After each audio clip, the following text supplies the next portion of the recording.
하나님은 살아계십니다. 하나님을 기대합니다. 하나님은 하실 수 있는 줄 믿습니다. 어느 집에 한 남자가 와서 초인종을 눌렀습니다. 띵똥띵똥 하는 소리에 나가보니까 남자가 문 밖에 서 있습니다. 그런데 그 남자가 묻기를 이 집에 예수님이 계십니까? 그러고 묻습니다. 그때 집 주인은 깜짝 놀랐습니다. 그래서 그는 이야기하기를 이 집은 박상구 씨네 집입니다. 그러고 이야기를 합니다. 그랬더니 다시 그 남자가 물었습니다. 이 집에 예수님이 계십니까? 그때서야 여자는 알아들었어요. 그래서 그는 대답하기를 저희 교회 다니고 있어요. 그러고 이야기를 합니다. 그런데 이 남자가 갈 생각을 하지 않고 또 다시 물었습니다. 이 집에 예수님이 계십니까? 그때 여자는 대답하기를 저희 교회 잘 나가고 있어요. 우리 부부가 교회 나가는데 교회 집사거든요. 그리고 이야기를 합니다. 그런데 남자는 갈 생각을 하지 않고 또 다시 묻습니다. 이 집에 예수님이 계십니까? 여자는 기분이 좀 상했습니다. 그래도 공손하게 저희 모태신앙이거든요. 부부가 모태신앙이고 교회에서 성가대도 하고 교회 봉사도 하고 있습니다. 근데 남자가 갈 생각을 하지 않고 다시 묻습니다. 이 집에 예수님이 계십니까? 여자는 기분이 확 틀어졌어요. 그래서 그에게 대답하기를 저희 교회 잘 다닌다고요. 다른 데 가서 알아보세요. 그리고 사람을 내쫓고 문을 쾅 닫았습니다. 집에 들어와서 가만히 생각을 하니까 이 사람이 물어본 게 우리 보고 교회를 다니냐고 물어본 것도 아니고 예수님이 이 집에 계시냐 그러고 물어본 건데 저녁에 남편이 들어왔길래 남편에게 이야기를 했습니다. 오늘 이상한 남자가 우리 집에 와서 물어봤다. 이 집에 예수님이 계시냐고. 그래서 우리 집은 박상구 씨네 집이라고 얘기를 했다. 그랬더니 그 사람이 다시 물어보기를 이 집에 예수님이 계시냐 이렇게 물어서 우리 교회 잘 다니고 있다. 교회 집사다. 그리고 얘기를 했다. 그런데 이 사람이 갈 생각하지 않고 또 다시 이 집에 예수님이 계시냐고 물어보더라. 남편이 이야기를 합니다. 이 사람아 우리 모태신앙이라고 그러지. 교회 봉사도 열심히 잘하고 있다고 그렇게 얘기를 해야지. 그랬더니 내가 그렇게 얘기했거든. 우리 모태신앙이고 그리고 교회 성가대도 봉사하고 열심히 교회를 봉사하고 있다. 그런데 그 사람이 갈 생각을 하지 않고 또 다시 우리한테 이 집에 예수님이 계시냐고 물어보더라. 그러면서 남편에게 아내가 한 이야기는 그런데 여보 그 사람이 물어본 게 우리 보고 교회를 다니냐고 물어본 게 아니고 우리 보고 이 집에 예수님이 계시냐고 물어본 거야. 정말 우리 집에 예수님이 계신가? 우리 집에는 예수님이 계신 건가? 그리고 남편에게 다시 여인이 질문을 합니다. 오늘날 많은 사람들이 예수를 믿는다는 것과 교회를 다닌다는 말을 공통어, 같은 이퀄로 생각합니다. 그러나 예수를 믿는다는 것과 거듭난다는 것은 같은 말일 수 있습니다. 그러나 예수를 믿는다는 말과 교회를 다닌다는 말은 다른 말입니다. 교회를 다닌다는 말은 거듭났다는 말은 아닙니다. 교회를 다니는 사람이 예수를 믿을 수는 있습니다. 교회를 다니는 사람이 예수를 믿고 거듭날 수 있습니다. 그러나 교회를 다닌다는 말과 예수를 믿는다는 말은 다른 말입니다. 의외로 많은 사람들이 이 말을 같은 말처럼 생각하지만 우리가 예수를 믿는다, 예수를 믿고 거듭났다 그렇게 이야기하는 것은 예수 그리스도를 나의 주로 받아들였다 그 얘기입니다. 예수님을 나의 구주로 받아들여서 내가 예수 그리스도로 말미암아 죄사함 받았고 뿐만 아니라 내가 예수님으로 말미암아 죄사함 받아서 나는 하나님의 자녀가 되었다 이렇게 말하는 것을 우리는 예수를 믿는다 거듭났다 이렇게 말하는 거죠. 그런데 교회를 다닌다는 것은 그게 아니라 교회의 회원이 되었다 그 이야기예요. 교회를 다니는 사람들은 하나님의 자녀가 되었든지 되지 않았든지 교회에 등록을 하면, 대성교회에 등록하면 대성교회 회원이 되는 거죠. 그것을 우리는 교회를 엄밀하게 이야기하면 하나는 무형교회, 형태가 없는 교회, 하나는 유형교회, 형태가 있는 교회. 그래서 무형교회, 형태가 없는 사람 교회는 내가 교회인 거예요. 내가 교회이기 때문에 그걸 우주적 교회라고 이야기합니다. 우리는 어느 곳에 가든지 하나님의 다 똑같은 자녀이기 때문에 미국을 가든지 캐나다를 가든지 어디에 가든지 우리는 다 교회, 내가 교회이기 때문에 그리스도의 몸이기 때문에 우리는 우주적 교회, 하나의 교회입니다. 그러나 교인이 된다고 얘기하는 것은 지역교회. 그래서 대성교회, 그러면 이 탐방동에 있는 교회, 이 교회의 회원이 되었다, 그런 이야기예요. 여러분들이 어느 교회를 다녔었든지 여러분들이 다니던 교회에 그 회원이 된 거죠. 한국 교회 교인 수가 왜 그렇게 많으냐? 한국 교회 교인 수가 많은 것은 등록한 사람들을 다 교인으로 취급하기 때문에, 숫자에 다 집어넣기 때문에 한국 교회 교인 수가 그렇게 많은 겁니다. 그러나 실제 한국 교회 교인 수가 그렇게 많을까? 그렇지 않습니다. 왜냐하면 한국 교회에도 법이 있습니다. 장로교, 저희 교회는 장로교. 그러면 장로교에 법이 있는데, 장로교의 기본적인 법은 교인, 이렇게 이야기하면 세례 교인 이상을 교인으로 원래 취급을 해요. 그냥 교회를 나오기는 하는데 세례를 받지 않은 사람은 원입교인, 이렇게 이야기해요. 원입교인이라고 하는 것은 교인으로서의 자격은 주지 않겠다, 그 얘기예요. 교인으로서의 자격은 주지 않고 그냥 교인으로 취급은 해주겠다. 그러면 저희 교회 세례를 받고 집사가 되고, 그래서 저희 교회 출석을 합니다.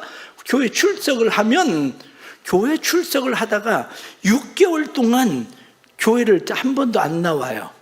그러면 교회 법에 의하면 6개월 동안 교회 한 번도 안 나오면 그 사람은 회원권이 정지됩니다. 다시 말하면 교회의 교인으로서의 자격이 정지되는 거예요. 예를 들면 내가 6개월 동안 교회를 안 나왔어요. 그런데 다음 주일날 교회에서 재직회를 해요. 집사인데 그 재직회 왔어요. 그 사람 자격이 없는 거예요. 참석하면 안 되는 거예요, 원래. 그게 1년이 지나면 그 사람은 실종 교인이라고 그래요. 실종 교인, 잃어버린 교인. 1년을 출석을 안 하면. 그러면 회원권이 정지된 사람은 6개월이 지나야 회원권이 회복됩니다. 실종 교인은 1년이 지나야 회원권이 회복되는 거예요. 그러니까 내가 교회를 1년, 2년 안 다녔는데, 그런데 어느 날 교회 와서 난 왜 집사 임명 안 합니까? 1년 기다리세요. 1년 기다려야 회원권이 회복되는 거예요. 그게. 그럼 항존직은 이 교회 안에 있을 때만 유효한 겁니다. 대성교회에서 장로가 되고 권사가 되고 그리고 안수 집사가 되면 다른 교회 가면 그 사람 장로 취급 안 합니다. 권사 취급 안 합니다. 안수 집사 취급 안 합니다. 다른 교회에서 온 사람들도 마찬가지예요. 우리 교회 오면 난 막 서울 영락교회 다녔다, 막 서울 소망교회 큰 교회 다니다 왔다. 그래도 소용없어요. 그 사람 우리 교회 장로가 아니에요. 우리 교회 권사도 아니고 우리 교회 안수 집사도 아니고 그냥 명칭은 장로님, 권사님, 집사님이라고 불러주는 거지. 그 사람이 다시 우리 교회에 정식적으로 장로가 되고 권사가 되고 집사가 되려면 우리 교회 회원으로서 투표를 해서 그 사람이 됐을 때에 장로, 권사, 집사가 되는 거지, 다른 큰 교회에서 왔다고 해서 그렇게 되는 거 아닙니다. 여러분들이 혹시 여기 다니다가 다른 교회 가서 나 다른 대성교회에서 장로 했는데 권사 했는데 나 권사 시켜줘라, 그런 소리 하면 창피한 거요. 왜냐? 그건 법을 모르는 소리고, 그런 소리는. 그렇기 때문에 교회를 다닌다는 말하고 예수를 믿는다는 말은 같은 말이 아니에요. 교회를 다닌다는 말하고 거듭났다는 말은 같은 말이 아니에요. 같을 수는 있어요. 그러나 거듭났다는 말과 예수를 믿는다는 말은 같은 말이에요. 그러면 우리는 스스로 생각을 해봐야 됩니다. 나는 거듭났나? 나는 구원받았나? 그 얘기예요. 우리가 거듭나고 우리가 구원받는 것은 어떻게 구원받습니까? 성경은 그것을 어렵게 말씀하지 않습니다. 오늘 성경 본문에 나타나는 말씀 16절 말씀 보면 사람이 의롭게 되는 것은 율법의 행위로 말미암음이 아니요 오직 예수 그리스도를 믿음으로 말미암는 줄 알므로 우리도 그리스도 예수를 믿나니. 내가 어떤 착한 일을 많이 했기 때문에 구원받는 거 아닙니다. 우리가 구원받는 것은 예수 그리스도를 믿음으로 구원받는 거죠. 예수 그리스도를 믿는다 그렇게 얘기하는 것은 예수 그리스도를 나의 한 인격으로 받아들이는 거예요. 인격으로 받아들였다는 말은 무슨 이야기냐면 어느 여인이 임신을 합니다. 뱃속에 아이를 가지고 있을 때는 아이가 자라는 걸 느낍니다. 아이의 발길질을 느끼고 아이가 먹고 싶다는 거 먹고 아이가 먹기 싫다 그러면 입덧해가지고 먹지도 못하고 아이하고 하나 된 것 같아요. 그런데 때가 돼서 아이를 출산을 합니다. 출산을 하는데 뭘 볼 일이 있어서 친정 엄마한테 엄마 애기 좀 봐줘. 나 잠깐 동사무 좀 갔다 와야 돼. 주민센터 빨리 갔다 올게. 그리고 주민센터를 갔습니다. 근데 사람이 기다리고 있어요. 마음이 초조해지기 시작을. 애기 젖줄 시간 됐는데 엄마가 아직 애기 젖 잘 못 줄 텐데 우유 잘 못 타줄 텐데 내가 빨리 가야 되는데 아이하고 분리되어 있는데 엄마의 마음속엔 누가 가득 차 있느냐면 아기로 가득 차 있어요. 그게 한 인격이 내 안에 들어온 거예요. 한 인격이 어린아이의 생명이 내 안에 들어와 버렸단 말이죠. 예수님이 한 인격으로 우리 안에 들어왔다는 이야기는 그런 이야기예요. 어느 날 내가 예수님을 믿는다고 고백했는데 그때부터 예수님의 한 생명이 한 인격이 내 안에 들어와 버렸어요. 그때부터 삶이 달라져요. 하나님이 좋아하지 않을 것 같은데 이거 아닌 것 같은데 전에는 내가 당연하게 하던 일이었는데 이거 아닌 것 같은데 이거 하면 하나님 참 기뻐하실 것 같다. 이게 왜 생깁니까? 한 인격이신 예수 그리스도가 우리 안에 들어오면 내 삶에 변화가 일어나는 거야. 내 삶에 한 인격이신 예수 그리스도를 통해서 우리의 삶에 그분이 살아 계시는 거. 그래서 오늘 성경 20절 말씀에는 내가 그리스도와 함께 십자가에 못 박혔나니 그런즉 이제는 내가 사는 것이 아니요 내 안에 그리스도께서 사시는 것이라. 그리스도께서 내 안에 사는 것, 내가 육체 가운데 사는 것은 나를 사랑하사 나를 위하여 자기의 몸을 버리신 예수 그리스도를 내가 받아들임으로 그분이 내 안에 사는 거다. 여러분들이 구원받았습니까? 거듭났습니까? 이렇게 물어보면 마음 가운데 맞습니다. 내가 종종 예수님을 잃어버릴 때는 있지만 망각할 때도 있지만 생각해보면 주님은 내 안에 분명히 계십니다. 여러분들이 자녀들을 하루 종일 생각하지는 않잖아요. 그렇다고 해서 자녀들이 여러분들의 마음속에 없습니까? 자녀들이 마음속에 있다는 얘기는 여러분들이 자녀들을 한 인격으로 내 마음에 받아들이고 있다는 거예요. 한 인격으로. 이게 바로 우리가 예수님이 한 인격으로 내 안에 들어와 계신 것, 그것을 우리는 구원받았다, 거듭났다 이렇게 말하는 거죠. 구원받았다, 거듭났다 이렇게 이야기할 때 토저 목사님은 그것을 뭐라고 이야기하느냐, 그리스도와 함께 십자가에 못 박혔다는 것이 무엇을 의미하는가, 그리스도와 함께 죽었다는 것, 다시 산다는 것이 무엇을 의미하는가 이렇게 이야기할 때 그것을 첫째 한 방향만 보는 거다. 십자가에 못 박히고 나면, 그리스도와 함께 다시 살고 나면 오직 앞만 보인다. 무엇만 보이냐? 예수 십자가만 보인다. 예수 십자가만 보이는 거. 두 번째로는 뒤로 더 이상 후퇴할 수가 없다. 뒤로 후퇴할 수가 없어요. 뒤로 후퇴할 수가 없는 것은 우리가 우리의 의로 구원받은 게 아니기 때문에 나 같은 사람이 뭐 옛날에 어떻게 살았는데 나 같은 사람이 무슨 구원을 받겠어. 그렇지 않습니다. 내가 어떻게 살았든지 그것은 아무것도 아닙니다. 왜냐하면 그것은 이미 십자가를 못 박혀 죽었기 때문에 자랑할 것도 아니고 그것을 다시 후회할 것도 아니고 우리는 오직 예수 그리스도의 십자가, 그 십자가에 의해서 앞만 보고 그냥 가는 사람들입니다. 예수 그리스도의 십자가로 구원받았다 이렇게 이야기하는 것은, 내가 십자가에 못 박혔다는 것은 그리스도 중심으로 살아가는 거, 바로 그것이 우리가 살아가는 일입니다. 그렇기 때문에 우리는 살아가면서 종종 마음 가운데에 나 이제 구원받았으니까, 거듭났으니까 나 이제 새롭게 살아야 되겠다. 그런데 문제는 그 내 마음대로 안 된다는 거죠. 지난 부활주일 지나고 나서 이제 난 주님과 함께 부활했으니까 나 이제 좀 착하게 살아봐야 되나, 좀 더 부지런하게 하나님 위해서 살아봐야 되나. 그런데 마음은 먹었는데 이제 교회 기도하러도 좀 가고 성경도 읽고 좀 해봐야 되나. 그런데 지난 부활주일로 끝났어. 될 줄 알았는데 오늘 비로소 주일이네. 그리고 오늘 교회 온 것뿐이야. 그러면 그렇다고 해서 우리가 구원받은 것이 무효가 되느냐? 그렇지 않다는 겁니다. 오늘 성경 말씀 17절 말씀 보면, 만일 우리가 그리스도 안에서 의롭게 되려 하다가 죄인으로 드러나면 그리스도께서 죄를 짓는 자냐? 결코 그럴 수 없느니라. 내가 의롭게 착하게 정직하게 바르게 이제 살아봐야 되겠다 생각했는데, 다른 사람이 볼 때 에이구, 예수 믿는 게 왜 저래? 이렇게 해도 그러면 그 사람이 다시 죄인으로 돌아가느냐? 그렇지 않다는 거예요. 칭의, 하나님께서 의롭다고 인정하시기 때문에 우리는 의롭게 되는 거지, 왜? 맨 처음부터 우리는 내 어떤 행위로 의로워진 사람이 아닙니다. 그렇기 때문에 다시 또 죄를 지어도 우리는 행위로 의로워지는 것이 아니라 칭의, 하나님께서 우리를 의롭다 여기시는 자가 되었다. 성경은 우리에게 그렇게 말씀하시는 거죠. 그러나 중요한 게 있습니다. 그게 뭐냐면 관계예요. 예수님과 새로운 관계가 형성되는 거.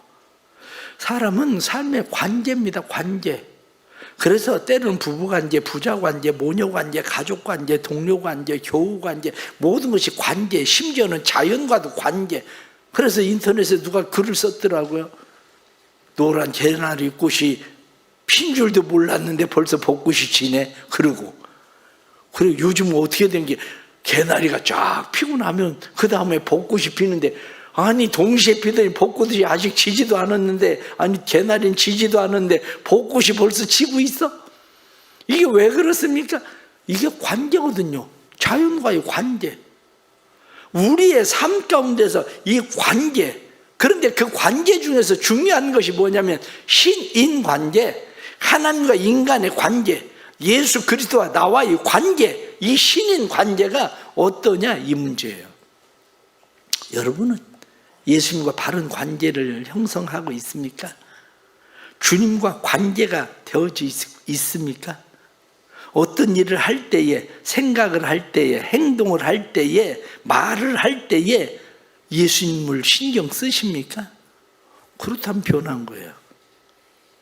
그런데 예수님이 전혀 신경 쓰이지 않는다, 하나님이 전혀 신경 쓰이지 않는다, 그러면은 관계가 뭔가 아직 제대로 형성된 게 아니죠. 왜냐?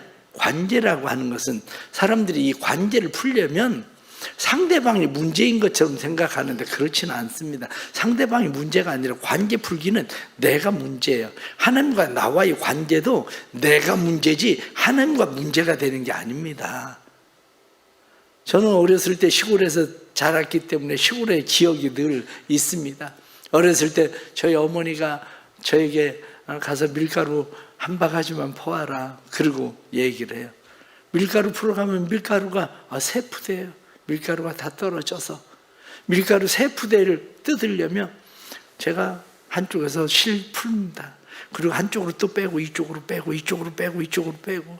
저희 어머니가 생각할 때 금방 퍼와야 되는데 그 무슨 밀가루를 한 바가지 퍼오는 걸 저렇게 오래 걸리나. 그리고 저희 어머니가 쫓아오셔요. 저희 어머니가 쫓아오시면 저희 어머니는 반대쪽에서 풀러, 그리고 툭 뜯으면 뚜껑이 뚝 열려. 문제는 항상 내가 문제야. 반대쪽에서 그걸 잘 풀르면 한 번에 툭 하면 뚜껑이 열리는데 나는 이쪽에서 뽑고 또 이쪽에서 뽑고 저쪽에서 뽑고. 우리의 관계가, 많은 사람들이 교회를 다니면서 행위로 관계를 풀으려고 그래요. 내가 어떤 좀 착한 일을 하면 하나님이 요거 감해 주시고, 내가 조금 더 착한 일을 하면 죄 지은 것도 하나 감해 주시고, 이렇게 우리의 행위를 가지고 우리의 문제를 풀어보려고 하니까 평생 문제를 풀어도 문제가 안 풀리는 거예요. 그러나 성경은 우리에게 말씀하기를 그렇게 푸는 거 아니야, 이렇게 말씀하죠. 그것을 21절에 나타난 말씀을 보면 그렇게 되어 있습니다. 내가 하나님의 은혜를 패하지 아니하노니 만일 의롭게 되는 것이 율법으로 말미암으면 그리스도께서 헛되이 죽으셨느니라. 지금도 우리는 행위로 우리가 하나님과의 관계를 풀지 않습니다. 행위로 하나님과의 관계를 푸는 것이 아니라 우리는 은혜로 관계를 풀어요. 은혜로 관계를 푼다는 것은, 관계라고 하는 것은 그렇습니다. 내가 누군가의 관계가 불편해져요. 관계가 불편해지면 그 사람 하는 짓이 다 미워. 심지어는 죽이고 싶도록 미워. 그런데 관계가 좋아지면요, 다 용서가 돼. 무슨 짓을 해도 다 용서가 돼. 오죽하면 며느리가 좋으면 사돈집 말뚝을 보고 절을 하겠어요? 이게 뭐냐? 이게 관계야. 이게 하나님과 우리의 관계에서는 은혜의 관계인 거지, 우리의 행위가 관계의 기초가 되는 거 아닙니다. 그런데 여전히 많은 사람들은 내 어떤 의로운 행위로 구원을 받는 것처럼, 의로운 행위로 하나님이 우리를 인정하시는 것처럼 생각하기 때문이죠. 그렇다면 기억하십시오. 지난 한 주를 어떻게 살았든지 그게 중요하지 않습니다. 예수 그리스도와 함께 십자가 못 박힌 사람은 뒤에 것은 잊어버리고 표대를 향해서 그냥 가는 거예요. 예수 그리스도의 십자가를 바라보고, 표대를 향해서 예수 그리스도를 바라보고 은혜를 믿고 은혜를 신뢰하고 그냥 가는 거예요. 내가 무슨 죄를 지었든지 죄의 문제가 아니라, 여러분들은 어떻습니까? 자녀들이 사랑스러운 이유가 어디 있습니까? 내 자식이니까 사랑스러운 거예요. 자녀들에게 왜 헌신하고 희생하고 자녀들을 위해서 삶을 전부 다 봉사를 합니까? 내 자식이니까. 그 자식이 자라서 어떻게 될지 여러분들 혹시 예상을 하고 있습니까? 예상은 하지. 기본적으로 막 다 대통령 될 줄 알고 서울대 갈 줄 알고, 그런데 조금 튀어봐요. 그게 아니라는 걸 벌써 다 알잖아. 그런데 그 상관없이 우리는 희생하고 봉사하고 헌신합니다. 왜? 내 자녀니까. 마찬가지, 하나님도 우리가 하나님의 자녀니까 우리를 위해서 예수 그리스도의 십자가의 은혜를 우리에게 다 부어주신 거지, 우리가 무엇을 잘했기 때문에 십자가의 은혜를 우리에게 주신 거 아닙니다. 사랑하는 성도 여러분, 예수 그리스도를 바로 알고 여러분들이 하나님과의 바른 관계를 세워갈 수 있기를 바랍니다. 하나님과 이 바른 관계를 세워가기 위해서 우리가 거듭난 사람, 구원받은 사람이라면 우리는 어떻게 살아야 될까? 그것을 성경은 몇 가지 이야기합니다. 첫째, 죄에 대하여 죽고 의에 대하여 살아라. 죄에 대하여 죽고 의에 대하여 살려고 해도 내 힘, 내 노력, 내 열심, 능력 가지고는 안 됩니다. 우리는 늘 그래서 실패합니다.